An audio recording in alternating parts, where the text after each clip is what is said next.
আজকে ডক্টর সর্বপল্লী রাধাকৃষ্ণনের জন্মদিন হিসাবে আমার এই আমি যখন রোজ বিকালে আঁকার খাতা নিয়ে আপন মনে ছবি আঁকি রং পেন্সিল দিয়ে, তখন আমার চোখের সামনে উঠোনের চারপাশে গ্রাফিক বইয়ের 22 পাতার সেই ছবিটা ভাসে।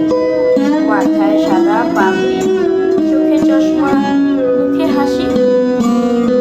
বয়সটা ঠিক যায় না বোঝা, 60 কিংবা 80। আঁকার পরে বাবার কাছে তার কথা রোজ শুনি। লেখাপড়ায় তিনি ছিলেন জগৎ সেরা গুণী, যার নামেতে যার কথাতে লুকিয়ে আছে জাদু। তিনি হলেন সর্বপল্লী রাধাকৃষ্ণন দাদু। প্রতি বছরের সেপ্টেম্বরের 5 তারিখ